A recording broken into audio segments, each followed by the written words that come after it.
Hello friends, कैसे हैं आप सभी। स्वागत है आपका अपने यूट्यूब चैनल दुर्गा क्लासेस पर। आज हम करेंगे ईवीएस का एक बहुत ही महत्वपूर्ण टॉपिक जो कि सभी टेट एग्ज़ाम के लिए बहुत ही महत्वपूर्ण रहने वाला है। तो चलिए शुरू करते हैं अपना आज का यह टॉपिक, जिसका नाम है पारिस्थितिकी तंत्र। पारिस्थितिकी तंत्र क्या है? इसमें किसी भी आकार की किसी भी क्षेत्रीय इकाई में भौतिक, रासायनिक, जैविक प्रक्रियाओं के द्वारा निर्मित तंत्र को पारिस्थितिक तंत्र कहते हैं। क्या कहते हैं? पारिस्थितिक तंत्र कहते हैं। एक बार दोबारा से देखना, किसी भी आकार की किसी भी क्षेत्रीय समय इकाई में भौतिक, रासायनिक व जैविक प्रक्रियाओं द्वारा निर्मित तंत्र को पारिस्थितिक तंत्र कहते हैं। इंग्लिश में क्या बोलते हैं? इसको इकोसिस्टम बोलते हैं। क्या कहते हैं? इकोसिस्टम। अगला प्रश्न बनता है फ्रेंड्स इसमें से कि पारिस्थितिकी तंत्र शब्द का सर्वप्रथम प्रयोग किसने किया था और कब किया था? किसने किया था? टोंसले ने किया था। किसने? A.G. टोंसले ने किया था। कब किया था? 1935 में किया था। कब किया था? 1935 में किया था। पारिस्थितिकी तंत्र शब्द का प्रयोग सर्वप्रथम 1935 ईस्वी में A.G. टोंसले ने किया था। आगे है जीवोम या बायोम। जीवोम या बायोम किसे कहते हैं? ऐसे प्रश्न पूछा जाता है, बायोम किसे कहते हैं या फिर जीवोम किसे कहते हैं। देखिए, सभी जीवों का समूह, वनस्पति तथा प्राणी जो एक साथ इकाई के रूप में रहते हैं, जो एक साथ एक इकाई के रूप में रहते हैं, उसको क्या कहते हैं? जीवोम या बायोम। सभी जीवों का एक ऐसा समूह, उसमें वनस्पति और प्राणी जो एक साथ एक इकाई के रूप में रहते हैं, उसे क्या कहा जाता है? जीवोम या बायोम। आगे है निवास क्षेत्र या पर्यावरण। इस तरह से पारिस्थितिक तंत्र के सभी भागों, जैविक एवं अजैविक, बायोम तथा निवासीय स्थल को परस्पर क्रियाशील कारक समझना चाहिए, जो एक प्रौढ़ पारिस्थितिकी तंत्र में लगभग संतुलित दिशा में होता है। इसके कारण जो है हमारी जो दशा है वो संतुलित होती है। उदाहरण के तौर पर एक पूरा वन या फिर एक छोटा सा तालाब भी एक पारिस्थितिकी तंत्र को तैयार कर सकता है। भौगोलिक आधार पर भी पारिस्थितिक तंत्र को विभाजित किया जा सकता है, जैसे रेगिस्तानी, पर्वतीय, सागरीय, नदी, झील इत्यादि। ये सब हमारे पारिस्थितिक तंत्र का ही एक भाग है। पारिस्थितिकी तंत्र के जीवों में विशेष समूह को इकोनिक कहते हैं। पारिस्थितिकी तंत्र के जीवों के विशेष समूह को, पारिस्थितिकी तंत्र के जीवों के विशेष समूह को इकोनिक कहते हैं। ये प्रश्न कई बार पूछा गया है। इकोनिक किसे कहते हैं? किसे कहते हैं? पारिस्थितिक तंत्र के जीवों के विशेष समूह को, पारिस्थितिक तंत्र के जीवों के विशेष समूह को क्या कहते हैं? इकोनिक कहते हैं।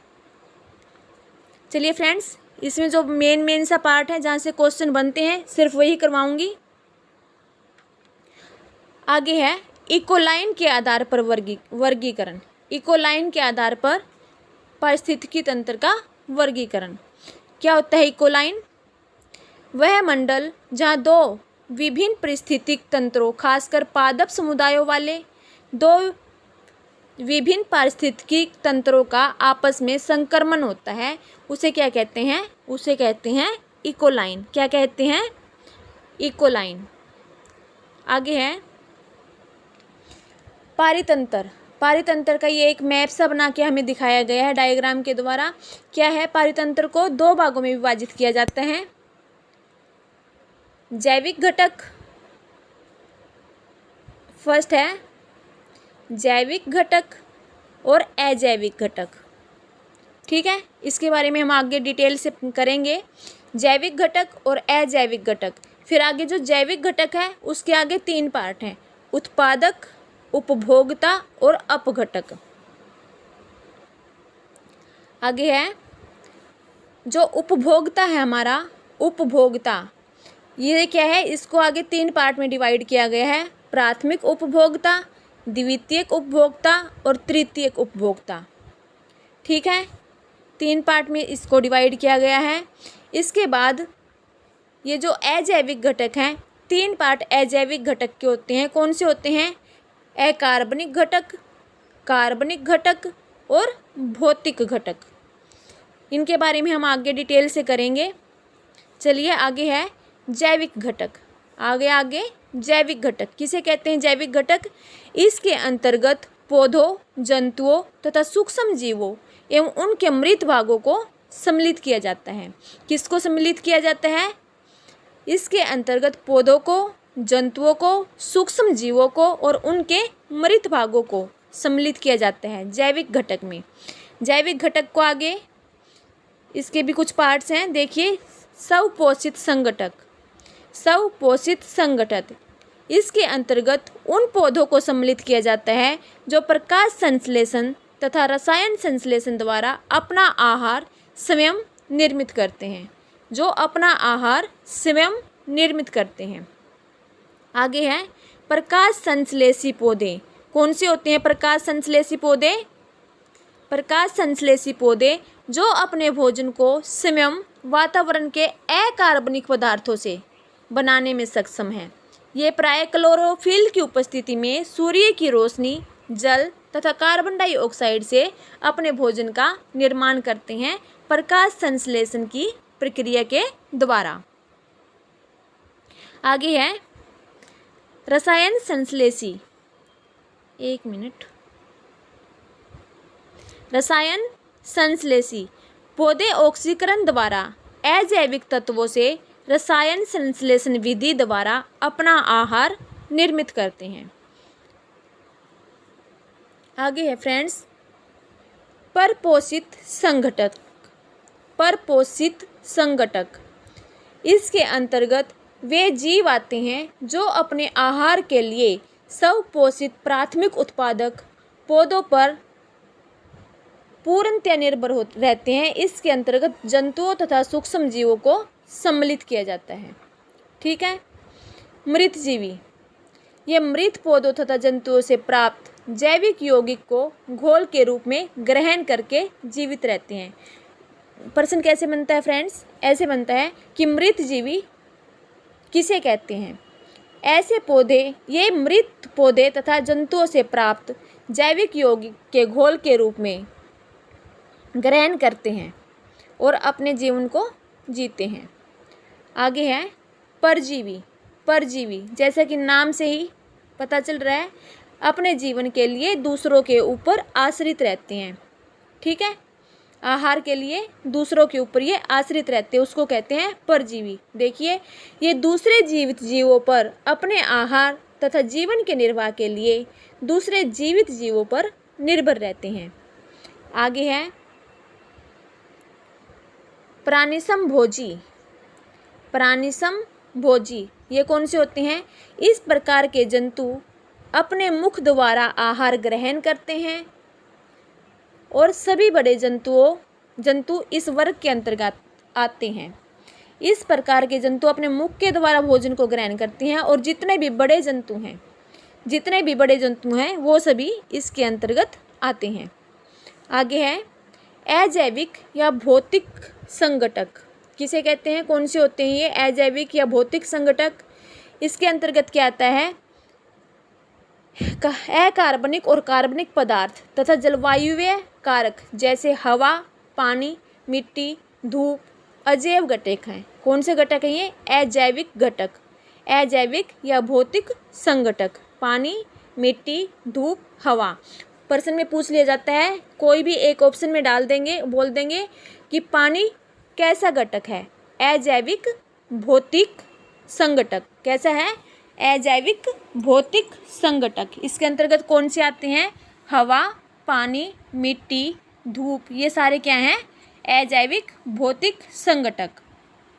अगला है फ्रेंड्स अकार्बनिक संघटक कौन से होते हैं ये विभिन्न पोषक तत्व और यौगिक हैं, जैसे carbon, nitrogen, sulphur, phosphorus, carbon dioxide, जल आदि।